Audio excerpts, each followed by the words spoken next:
almost didn't want to break up the conversation. I think that's exactly what a morning like this morning is about. It's about friends and family coming together to celebrate Robin's life, to chat and to share stories and to remember him well. So that's what we're going to do here this morning. This morning is really a celebration of his life.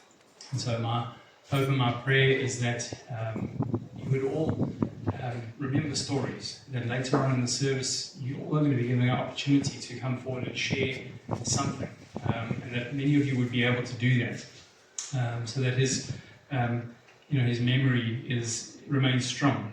I often say to people that life is not about your birth or your death. It's what happens in between those two parts that counts. So this morning we gather, and I want to welcome you on behalf of the family, and just we gather here to celebrate Robin's life. So that means it's okay to tell a story that will make people laugh. I don't think we need to be too solemn at a time like this. Obviously there's going to be tears, there's going to be sadness, but it's really okay if there's laughter too. So I do encourage you that if you have a story that you'd like to share outside of the people that are going to be speaking this morning, that you would feel comfortable enough to come up and share that story. Paint a picture of who Robin was to you. Oftentimes we all get to see different parts of a person. There's the work part, and there's the home part, and there's the sport part, and there's these things. And quite often when we gather together like this, we paint a complete picture. That maybe some of you as friends know things that even the family weren't aware of. And you get to get a complete picture of who he was. Can we open in prayer first, though?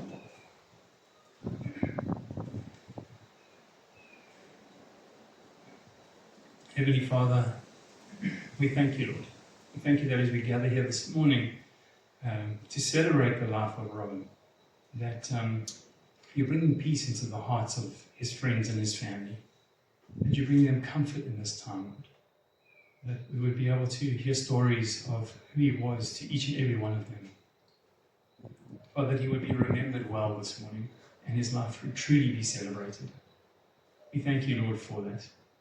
And we just thank you, Father, that you would just be present in this time, that you were with each and every one of us. And we just thank you, Lord, for this moment that we get to share together. In Jesus' name, amen. I really am not going to speak very much. I really just want to make as much time available to family and friends to be able to come forward and share stories. Because to me, that's what this is about. This is about all of you and the relationship that you had with Robin. I didn't know him, so I can't really add too much to his story. But all of you obviously knew him well and are able to do that. But I would like to just read a scripture. I did say today, but I wouldn't waffle on for too long. But I just want to read a scripture, and I think it's a scripture for me that brings such comfort at a time like this, and especially because I know that his health wasn't what he wanted it to be in the last couple of years. In the last 2 years he struggled with cancer, and I think this brings us a lot of comfort. And it says, this is from Revelation 21, and it's from verse 3, and it says, "And I heard a loud voice from the throne saying, Behold, the dwelling place of God is with man. He will dwell with them, and they will be his people. And God himself will be with them as their God. He will wipe away every tear from their eyes, and death shall be no more. Neither shall there be mourning, or crying, or pain any more, for the former things have passed away." And for us that believe, that is a promise of God, that all of us one day would be with him, that we would dwell with him, and that all of the sorrows and the things that we feel, illness and mourning, and all of the things that we endure in our short little time on earth, those things will be gone, and God himself will be there to comfort you. I think that's just such a beautiful image, that we would all be comforted, and that we know that right now that Robin is being comforted in his tears and his pain, and everything that he might have endured that was difficult in this life has gone, and all of the good things of his life remains in all of you. The stories that you're going to share today, in his grandchildren and their children, and so on and so on. So I thank you that you would just preparing your hearts. I know sometimes it's very difficult to come forward and stand and speak in front of a microphone, in front of people. Some of us find that a little more difficult. But I do encourage you to make the use of the time, because I think it's valuable, especially for friends, to be able to share things that maybe the family need to hear. So I do encourage you to do that. I'm going to ask Mike to come forward. He's going to be sharing the eulogy. Thank you. Thanks, Mike. Welcome, everybody. Thanks for coming. And as Mike mentioned, there's different aspects to my dad's life, and I'm going to concentrate more on his work life, so I probably got the easier shift. My dad loved concrete. He was born in Durban in 1939. He had a tough childhood, but he worked hard at school, and he matriculated from DHS in 1956 with an A in physical science and university exemption. He studied a BSc at University of Natal, and in 1964 he qualified as a civil engineer. In July of that year he married my mom, and in 1966 and 67 my brothers came along. I debuted a bit later in 1972. I was not a girl.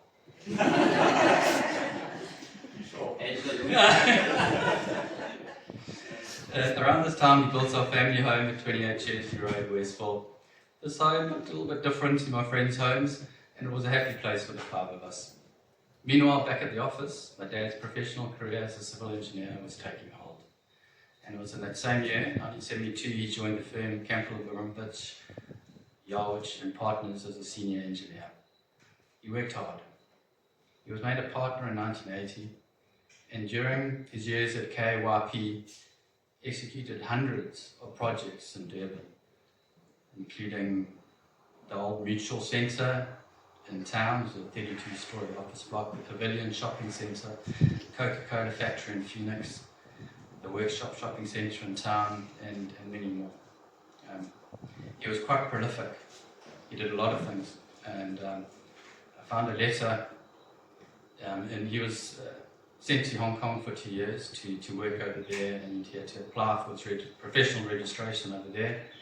And I found a letter in support of his registration dated February 1979 in one of his files. He kept a lot of things in his files. And it's in support of his application, he listed some of the things he did in the 18 months leading up to that date. In 1977, he built the Herald, 29-storey block of flats. He built Paradise Valley, which he describes as a township development on steep hillsides, which is a bit of an understatement. He built Commercial City, the big office block. He built Overport City, that shopping centre over there. He built Westerline, which was another 20-storey block of offices. That was 1977 alone. In 1978, he decided to stop slacking off and do some real work. So he built West City, another 28-storey structure of offices. The Nedbank building, 32-storey offices in town. He built Harper by the Sea, which was 35,000 square metre hypermarket, which I remember broke a few records. In his spare time, in that same year, he built the Maharani Hotel on the beachfront, and he squeezed in the Bluff Naval Base before he jetted off to Hong Kong. And my dad really left his mark on the city. My dad eased into retirement around 2000, and in 2003 sold that rambling home in Westville and moved up to a more sensible house in Hillcrest. He continued to work as a consultant.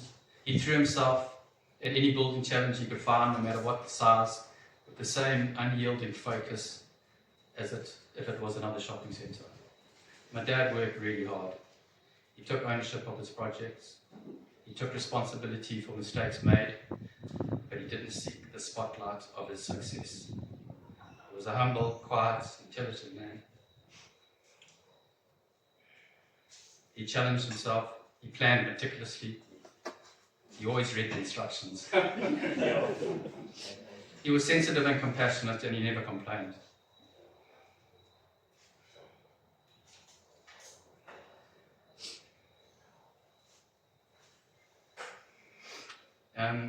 he inherited something quite different from his mother. He hated attention, but he was never afraid to go it alone. He was brave, he was fiercely independent and self-reliant. He cut his own cloth, and he really didn't care what other people thought the coat looked like.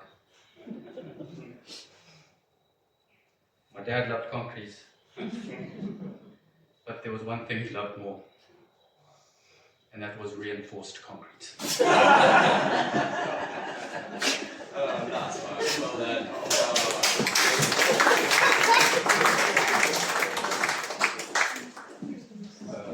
It's a family.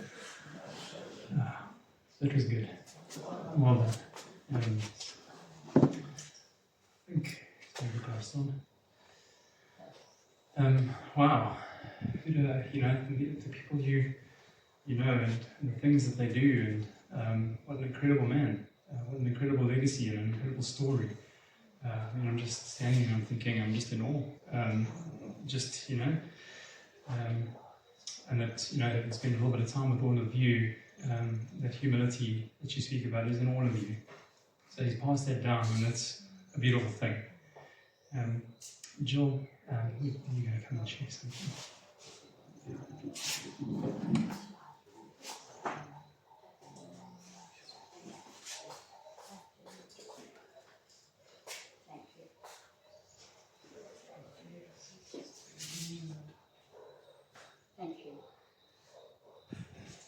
Thank you all for coming and for sharing this very special morning with us.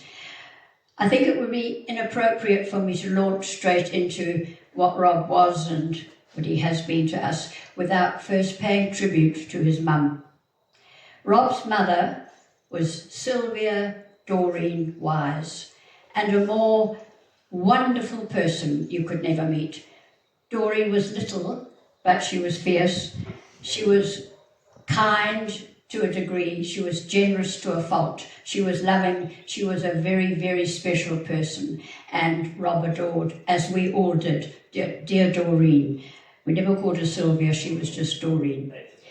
Now, when Doreen was a young girl, very beautiful girl, in her early 20s, she met a very good-looking blonde Norwegian, and this man's name was Victor Froelich, and they fell in love. And he said to her one day, "Let's get married. I want to marry you." And so she hesitated, and he said, "The only thing is, I don't think I'm going to make old bones, because when I was a child, I had rheumatic fever very badly, and it's left me with a weak heart. And so you're taking a big chance. I'm not going to live so long." So Doreen went away and thought about it, and came back and said, "Yes, I want to marry you, and we'll just enjoy the time that we've got together," which they did. And they had 3 little boys, the youngest of whom was Robin. Well, when Robin was 1 year old, just one, his dad died.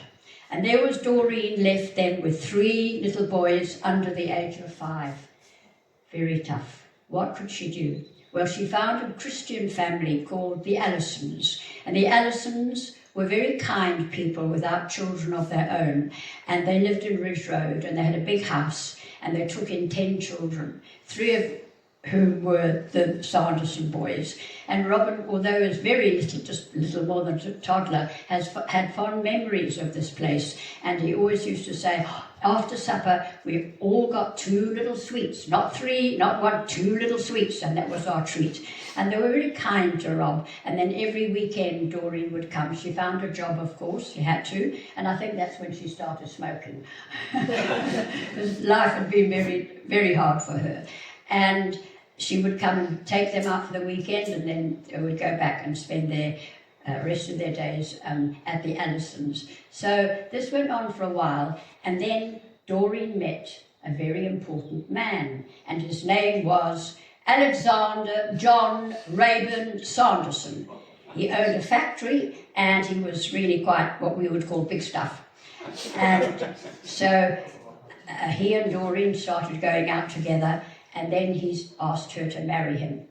Well, she thought about it, and then she agreed. But he said, on one condition, the boys are not Froelich anymore, they've got to be Saunderson. That's their new name, and that's it.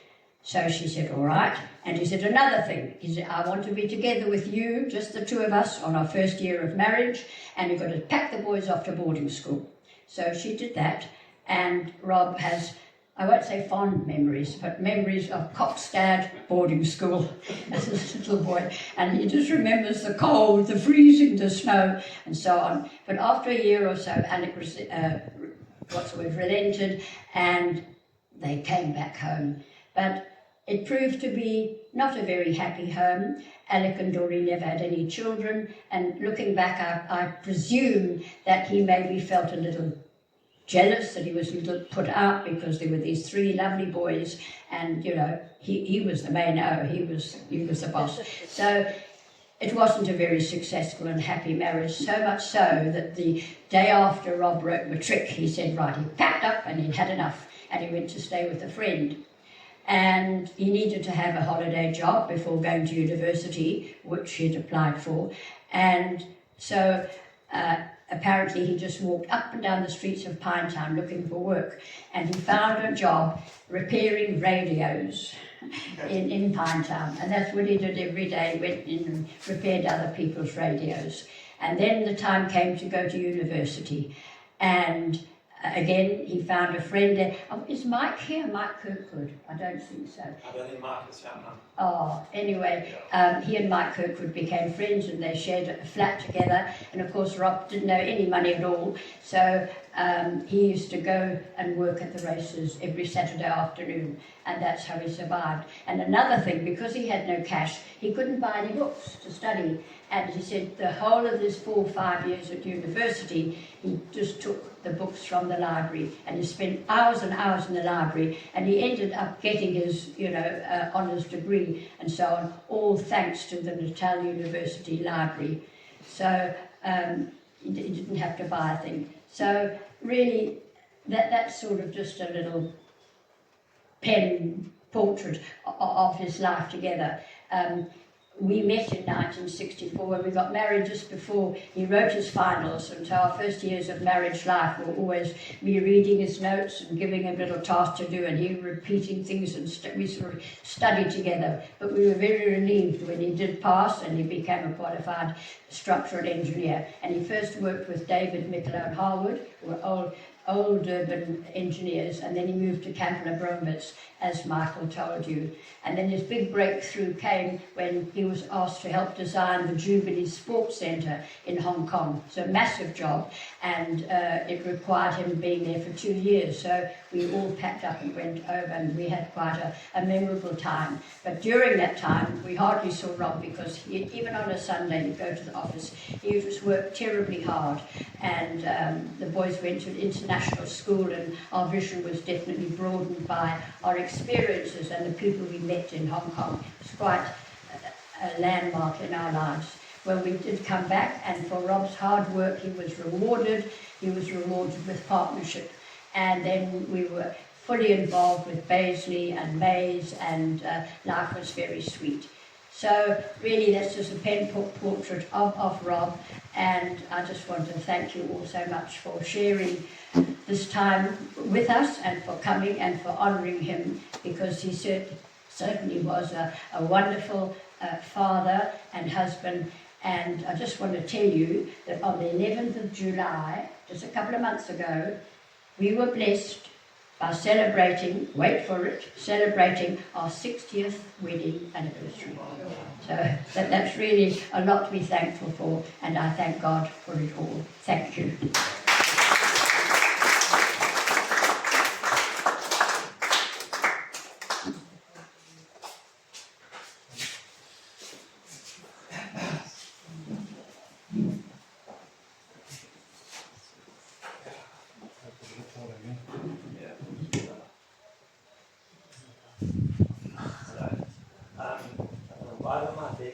Jenny, again, why do my legs feel like caving in? Thank you, Mike. Mom, just to be able to stand up there with no notes, and such an emotional day. To be able to do that, good on you, well done. We're so proud of you.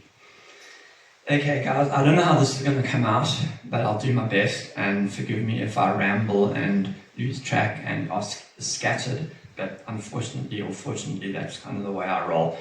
I thought to myself when giving a speech about my father, it would be an impossible thing to do. How do I've only had one dad. Thank goodness, one is all you need, and it's my dad. In 58 years, he's all I've ever known. So how do you pack 58 years into 2 minutes? It's impossible. It's sort of like getting a tiny suitcase and packing your whole life into it. So perhaps what I'll do is I'll focus on 2 things and try and do them properly. And one will be my father's running, and my other thing will be what my dad meant to me as a dad. So basically, I've already lost my plot.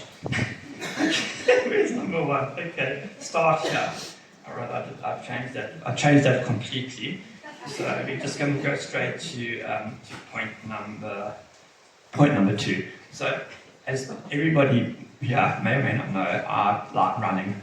And in the 80s, there was an incredible middle distance runner in England called Sebastian Coe, who is now a Lord Sebastian Coe, and he works for the Conservative Party and was director of the Olympic bid for the English Olympic, London Olympic bid. And he used to say what sums up his father is basically, why say one word when none would do? Like me, his father is an engineer. That is where, unfortunately, the similarity ends. My dad, to put it frankly, my dad was a quiet man, but when he said something, it was definitely worth listening to.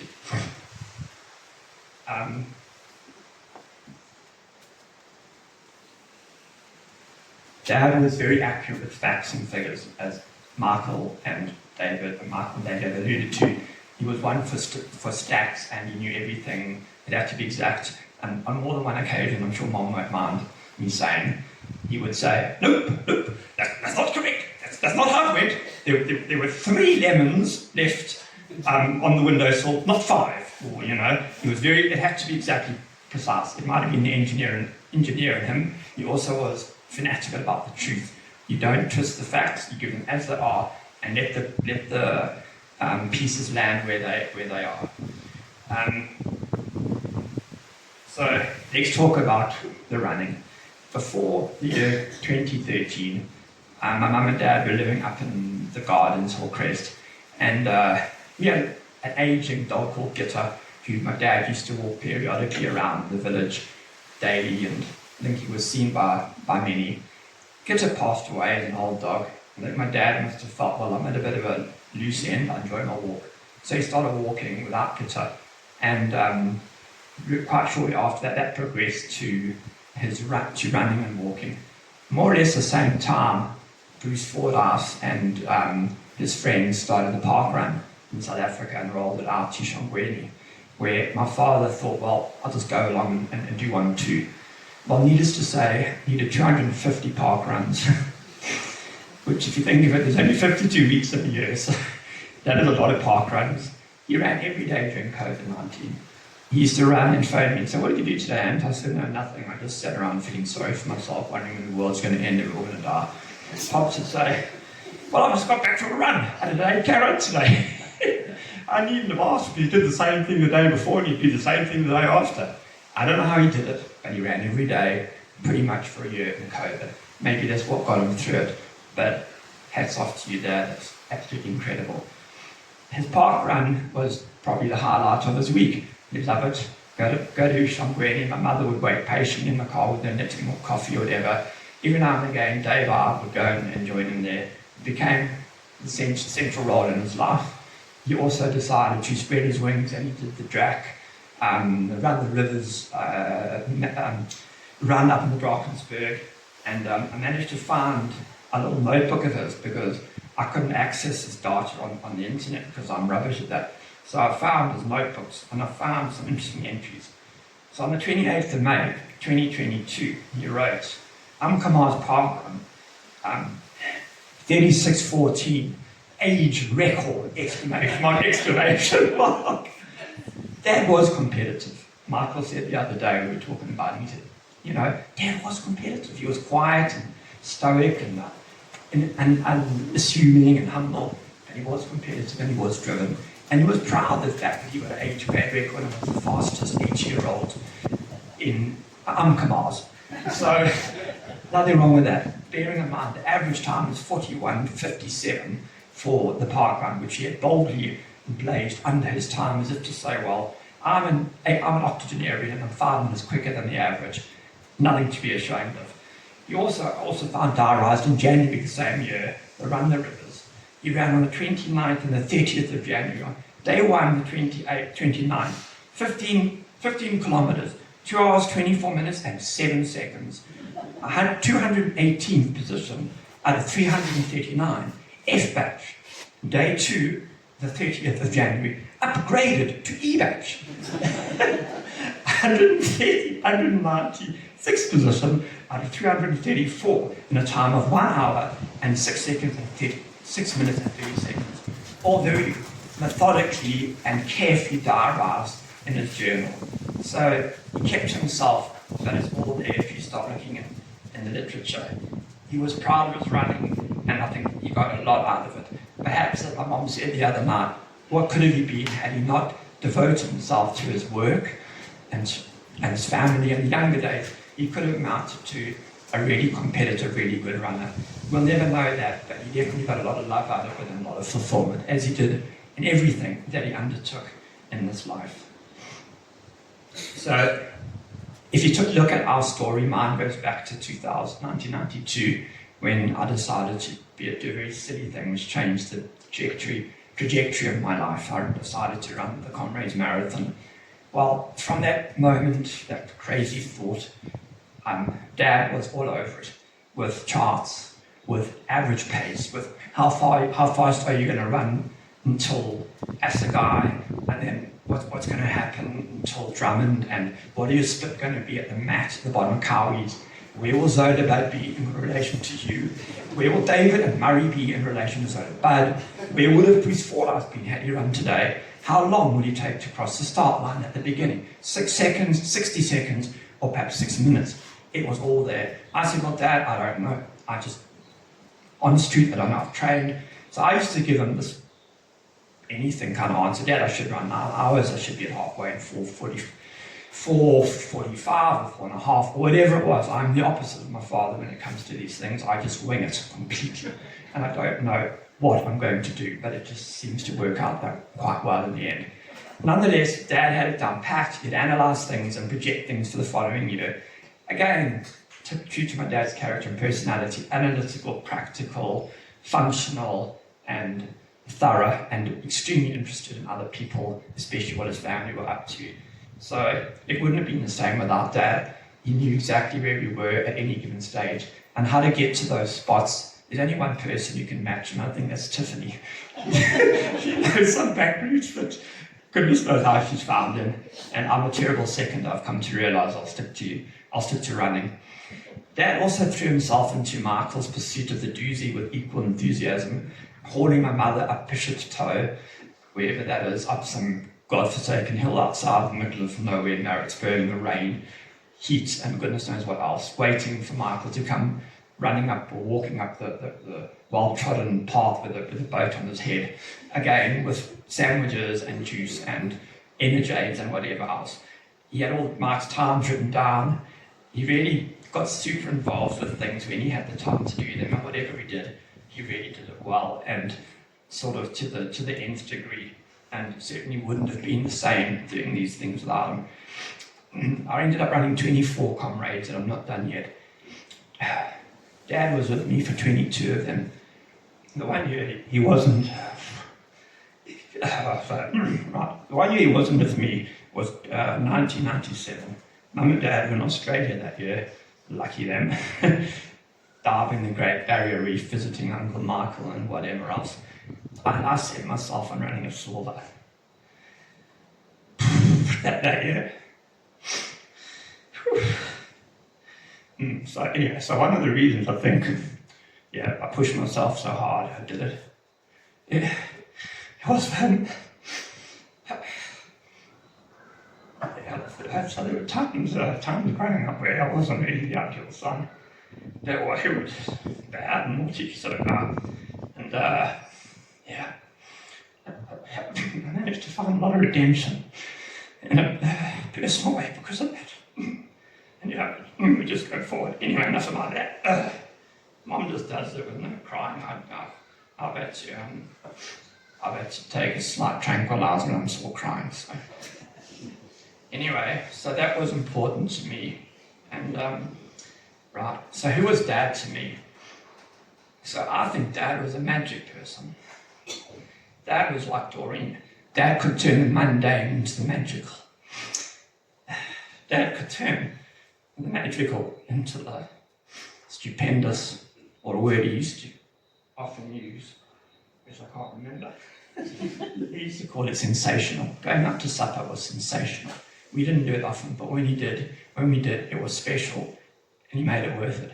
Opening a present, it wasn't just any old present, it was an important occasion. Dad was magical, he had turned boring things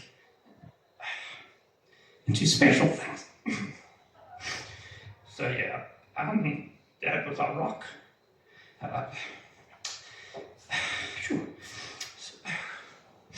When Dad was around, everything would always be okay.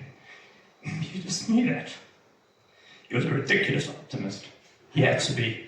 He really had to be. Dad was born with the odds stacked against him. Mom painted the picture. Came from nothing. Bad father-in-law, bad stepfather, brilliant mother. Nothing. His will, his tenacity, his hard work, his integrity and his intelligence, his humanity got him to the top of the tree. But yet he remained humble forever. So, my first memory of my dad, I say to my mom, I'm very blessed. I've got a wonderful memory for what happened years ago. But don't ask me where my car keys are. I think with everything in life, there's a price you pay. You have an opposite. Either the curse of no short-term memory, but the blessing. I can remember when I was 3 years old, there's always a cost to everything, and there's always a yin and a yang, and there's always opposites. I see them in everything, and paradox and stuff. I remember building our house in the 60s, and I wanted to get involved. I don't know how old I was, I might have been 3, 2.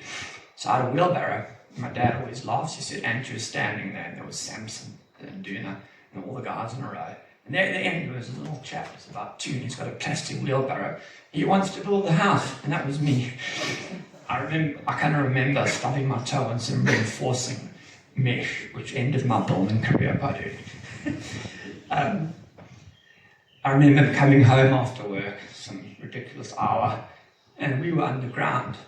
Literally, we were building underground forts. That's all we used to do. We had a rambling old home, a modern home in Western North, and we built forts underground.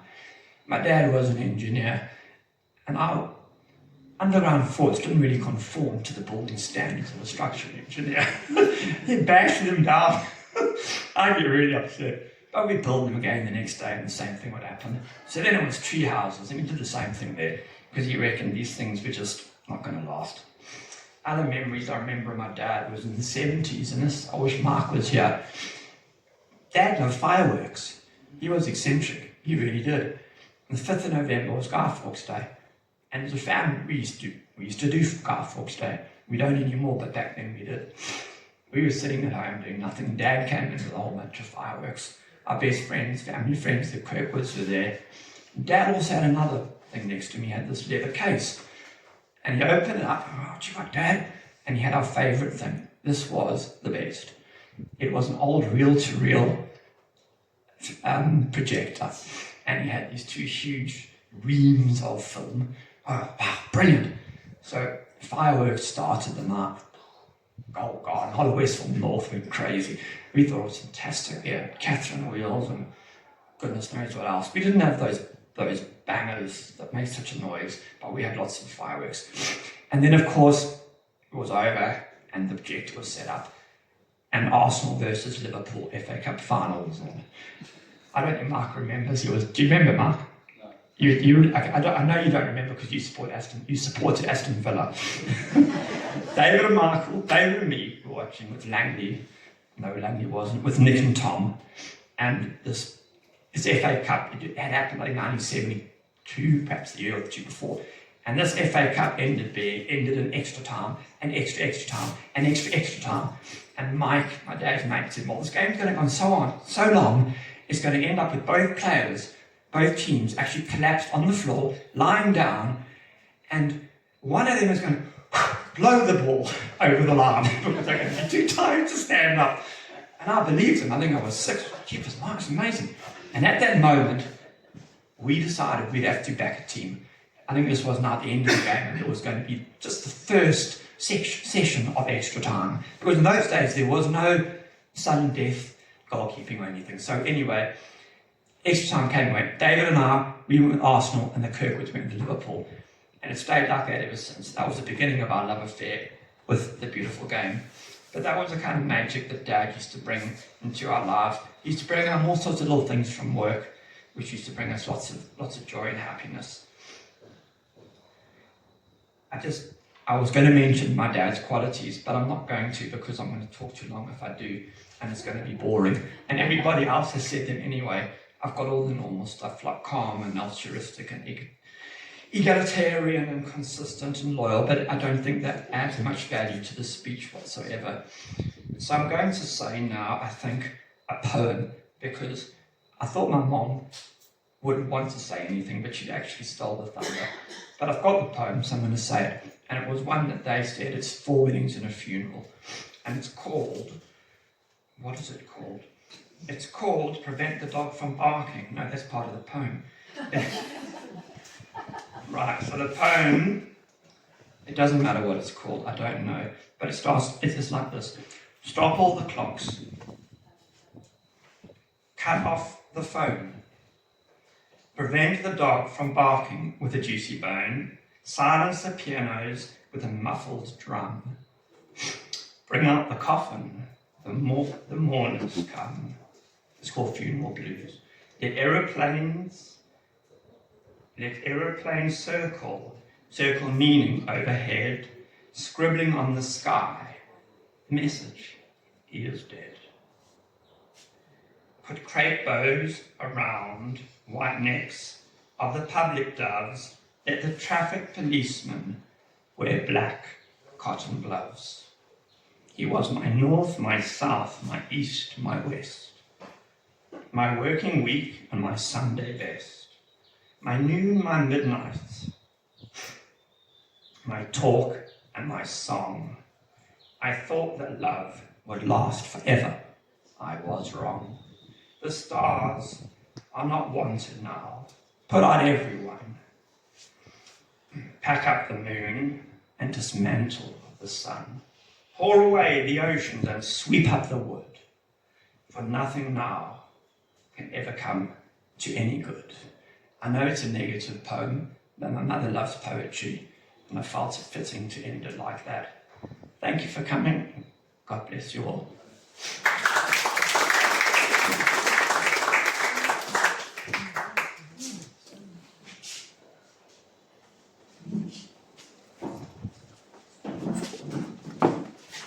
Okay, so this is a celebration, but it somehow doesn't feel like we've just won the World Cup final. But firstly, to say that this occasion would be, I think, just how my dad would want it, with special people around him, people he knows and trusts and loves.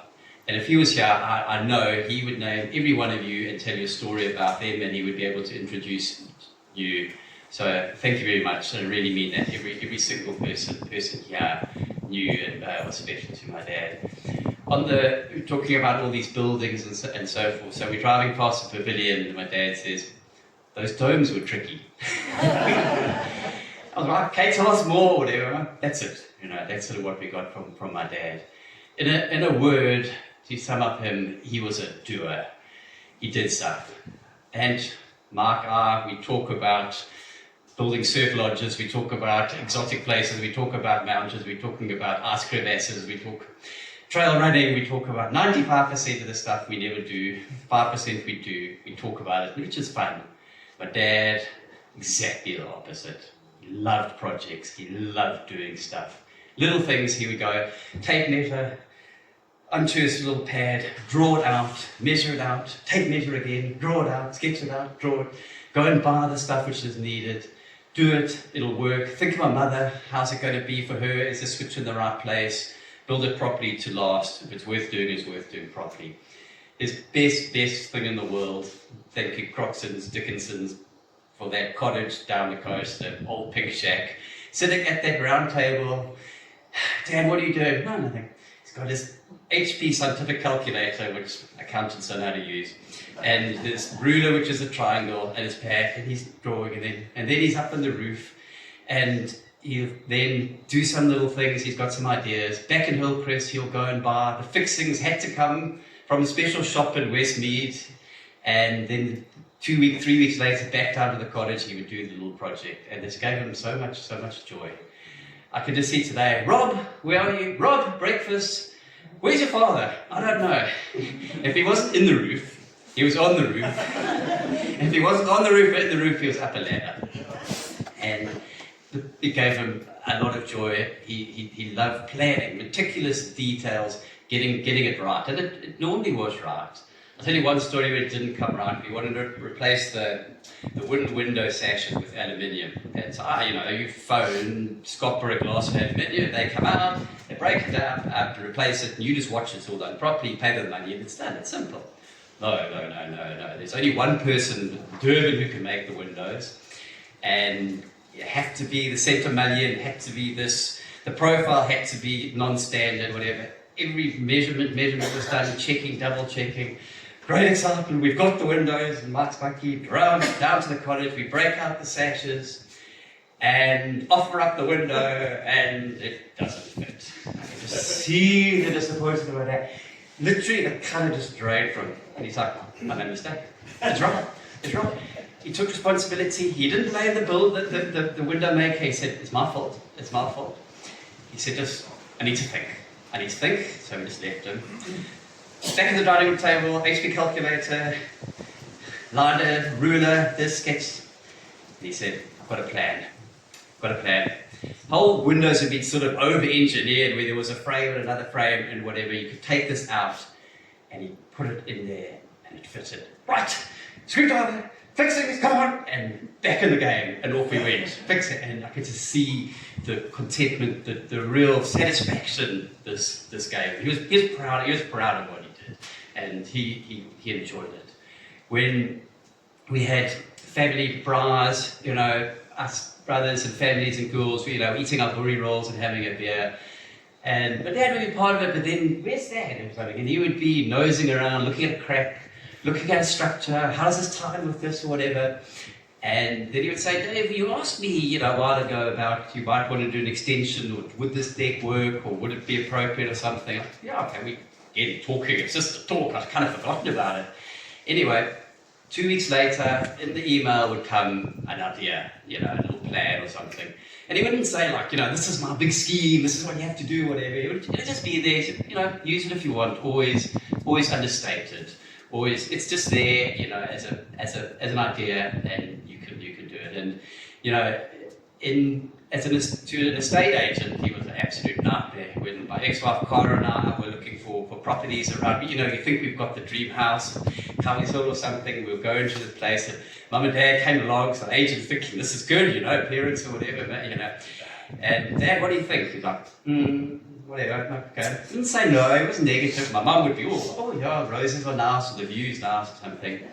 And then he would hit them. So where the septic tanks? I don't know. Evacuate transport area, boundary lines, aspect, all the important big things. And afterwards I say, Dad, what did you think of the place? And he would never say a terrible day, what are you thinking of? Or he would say, maybe think that, it's south-facing. Maybe think that the windows are quite low. But, it's your decision, ultimately. And if you did it, if you went ahead and bought it, we'd be there and support and help you. But he would let it know what he felt. When you asked for Dad something and you talking nonsense or glib, he would either do the Queen's interesting, or he'd just give you the look. He wouldn't say anything. Then you knew you were talking nonsense. My dad loved round tables. He loved, I think, the aspect of the family sitting together, and if he wasn't working the table, the dinners, Mum would prepare the dinner, and he would come up with, oh, amazing, wow, look at the end, you know, and he'd always have a special bottle of wine to go with the meal. Never an expensive bottle, but just right, you know. If it was a curry, it was the right one. If it was that, it was the right one. It was carefully selected, and he loved that family aspect of us being together and communicating and telling stories and laughing. My dad he loved teaching. He had the right tools when he taught the grandchildren. To tell the time, he had this special clock which did the job. Growing up, we had the normal ABC on the wall, and then we also had the prime numbers, which didn't help all of us. Dad, he didn't speak of his childhood, and a lot of it's been covered already. But what I'm certain of three things. He didn't like boarding school at Coxton.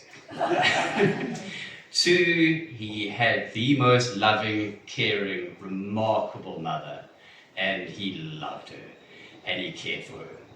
Doreen was a part of our Sundays and our Tuesdays, and he was a fantastic and model son to his mother. He called her mother, or he called her Doreen. He didn't shower her with hugs, but he was there. Helped her, bought her the flat, bought her this. Every 2 years she had to move from Hillcrest to Hillcrest to town because it was bored. My mum and dad went along with it. They found her a new place to rent. They relocated her. They had the curtains. They did their thing. And my dad was there for his mother, right to the end. The third thing I know is it made him, his childhood, this has made him fiercely independent. He didn't rely on anyone. He took responsibility for himself. If he made a decision, you did it, you never looked back. He always said, life's not fair, but if you understand that and appreciate it, you'll be better for it. He never looked back. I was drilling and a drill broke and it missed him by a millimetre. I was like, oh, Dad, I'm sorry. He said, it missed, carry on, get another one. And he passed me another drill. If something needs to be said can't change anything, if it can't help anything, then don't say it. He never said, I'm just saying, I just have to make my point. He didn't need to make the point. If it could add value and it made a point, he'd obviously say it. He had this interesting sense of humour and a way of looking at life. When I was about 18, mooching around the house, he said, "We stopped growing." I said, "I don't know." He said, "Check on the wall or whatever." You know, we had all the kids and whatever. He said, "Yeah, I've stopped growing." He said, "Well, you're dying now." I said, "Dad, I'm not dying. I'm 18. I'm brilliant. I'm having my peak. You know, I'm lots of good." He said, "Well, if you're not growing," he said, "technically dying." He said, "Look, don't worry. Very, very slowly. But technically, that's it." I think he was saying, "Listen, stop mooching around. Get on with the guy. You've got stuff to do." And then he used to say in the holidays, you know, we had these long varsity holidays, he said, "Have you got a project?" I said, "I'm going to the beach, Dad. I don't know. I've got a bra. You know, is that a project? Does that count?" And he would just say, "Look, it doesn't matter what, but have a project. Do something." And that was like the big speech. It wasn't like, report back to me in a week's time, I want notes, I want you to do that, you know, I want you to, no faff, or whatever. No, at the end of the holidays, I want to check things or whatever. It's just, he made his point. And the fact that I remember it now, it means that it worked, I guess. Dad bought our plot of land at our family home.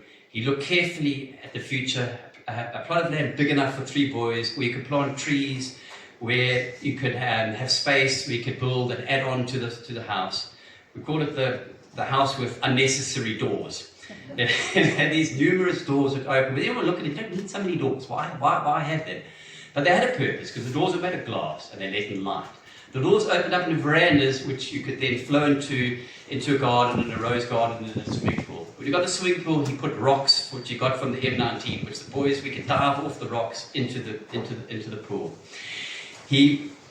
On the doors, we had heavy ironmongery, things which bought, which made him pleased because they felt good in your hand, and they were solid and they were there to last forever. The much spoken about or well-known fancy boundary wall, which was a glorified post box. There was a post box us 3 kids could climb inside. Dave Skates, the builder, I still see him today, he still talks about that. A post box he built for my dad. He left a mark on people he worked with. People I meet down and who built a fence or did something with my dad, or helped build, we call it Brian's deck, with this guy Sponella. Spoke to him, he said, I liked working with your dad.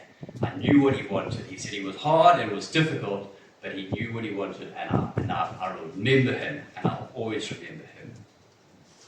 When Dad got cancer and got really sick, he was realistic. He looked at the oncologist and he said, how long? What are my choices? He didn't come to us and say, what do I do? Pour me this. He just looked at it and said, what is best for my family? He called a family meeting. He said, Ant, you do this. Dave, you do this. Mike, you do this. And your mother will be okay. You look after that structure, clear and precise and organized, and everything about making things better for the future for my mum and for us. It was the files, every detail's there, everything we know, it's all there. From that day, he worked hard to get things, if they were organized anyway, if they were to make them even more organized. My dad was a workaholic. I think we've already established that. I remember coming home at 11 o'clock at night, and on the dining room table, an oval table, he had his plans laid out, and often 6 or 7 line lager cans. He's working late into the night. The last period has been difficult, but he had good care and good people around him. And he really never gave up, and he tried. And he used to say, I'm okay, Dave, if you can just move this foot, I can move my leg. If you can just get me there, I can hold on to that. If you can carry me to the car, I can use one hand and my foot and I can drive my mother somewhere. He says, I'm okay, I can do it. When the physio said, Rob, you can walk at all, you can walk again if you exercise and do this, he stood and he pulled himself up and up to do these exercises. He held onto these iron bars, and he like a Mike Tyson boxer, he just went for it and tried and tried and tried and tried, and ultimately got the better of him, and he accepted that, and he understood that, and he was at peace. The last thing I want to say is, at this beautiful venue, it's a beautiful place here. We're looking at the Ananda Dam. The second day of finishing the doozy. I've never done it, but Mark's done a few. Tony's finished one. And I think of a double canoe setup where 2 people in a canoe, and they're going down the rapids and going through gorges, and the boat gets dinged, and you tape it with duct tape and plug that hole. Boat fills with water and you pull it to the side, and you need 2 people because you've got to lift at that side and you've got to tip that side to get the water out. And that's what Mum and Dad were doing. They both tipped it out, and then the boat gets dinged again, and there's more duct tape, and then it breaks, but there's a piece of tree branch, and they got that piece of branch and they taped it up, and then they hit another rapid and they lost the paddle. But you don't need a paddle, you could use your arms. And sometimes Mum used her arms, and sometimes Dad used her arms, and then someone else would be there to give them a paddle, and there was always someone around to hand another paddle to it. And yeah, that boat is gone now with you 2 in it, helping each other, supporting it, your bond, your marriage, your strength together. And that is sad, but that boat travelled more than any expectations. That exceeded way beyond what anyone really in this life could dream of. It took you to the most beautiful places. It took you through the most gorgeous, clear, crystal water. It took you through these absolute beautiful, stunning cliffs, and took you through sunsets and sunrises. You could not ask for more of that boat. And well, now there's a new boat, and there's more. It's just a different boat. And there'll be people with you in your single boat, but with other paddlers, and the river will still be there, and they'll still be there around. There's 6 grandchildren, and with 3 of them blessed are here, and 3 of them are in the UK. And I have a voice note from Amy and from Ruth to play. But I would absolutely, maybe while I'm getting that ready, would love anyone who can or is able to, or just love to share something about my dad. And I'm just so happy when I saw this man walking here, be that smile, and if he hasn't changed for a long time. Mark Kirkwood, Dad's old mate, and people, felt that could say something, would be honoured and blessed, and privileged to hear any words. Okay. I'm going to translate this. I'm going to translate.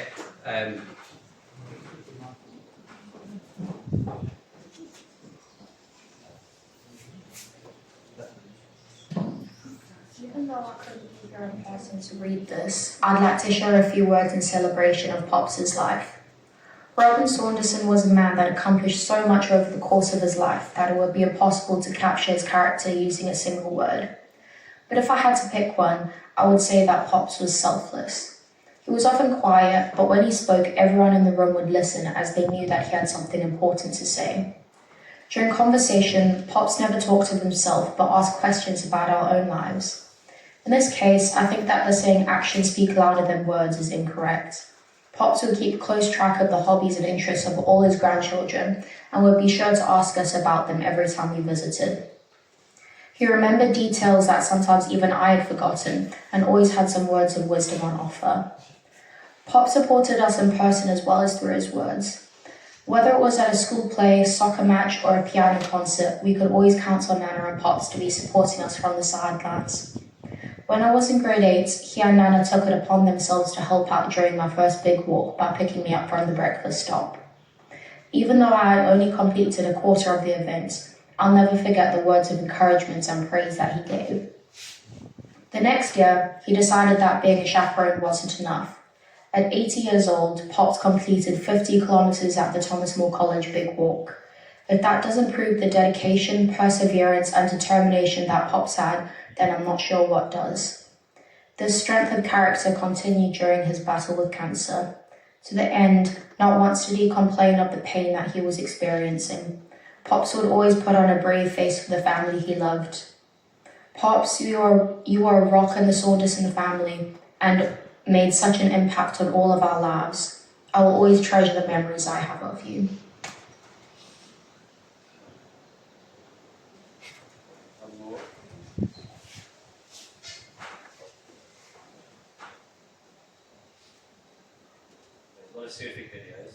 Even though I couldn't be here in person to read this, I'd like to share a few words in celebration of Pops' life.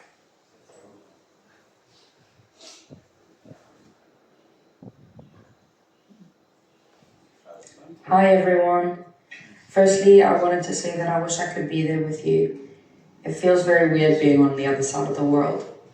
I thought I'd send a voice note to share a few words about Pops. Pops, your intelligence and love for learning is admirable. Even close to your passing, you were asking me questions about AI and being so interested in the world around you. I remember you always helping me with my maths homework and being keen to know what I was learning in classes. Pops, I want to make you proud and never stop learning and being interested in the world around me. I'm so glad we get to remember you today in a room full of family and friends who have nothing but good things to say about you. You truly are loved and appreciated, Pops. Thank you.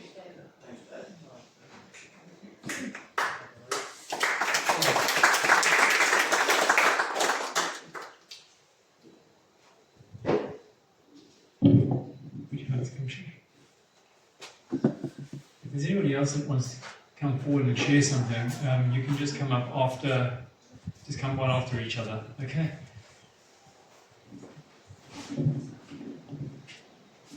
Hi everyone. Most of you don't know me, but my name is James, and I'm Pops's probably favourite grandchild. I'd like to share a story touching on Pops as a teacher. Back in 2021, I was completely useless at maths.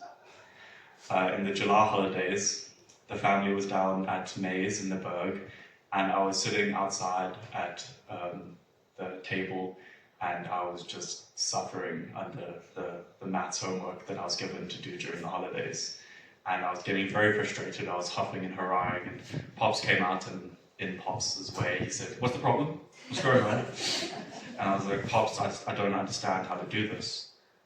He was like, "Well, what's the issue?" So he sat down with me, and I was probably horrible to teach because I was just useless. And he kept saying, "Can't mix apples and bananas. You can't mix apples and bananas." What are you talking about? What does that mean? But he never got frustrated with me. He never got angry or called me stupid or an idiot or anything like that.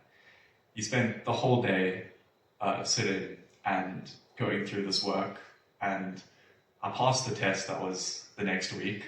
Didn't end up doing maths core though, so it was a bit in vain, but I could see that Pops, he never would say, "Oh, I love you," and give you a big hug and a kiss, because that wasn't the person that he was. But he would show that he loved you through what he did for us, whether it was helping pay for my school, or if it was sitting down and helping me with my maths homework. And I just think that was the man that Pops was to me. He was someone that I'm very proud to say that he was my grandfather. So thank you.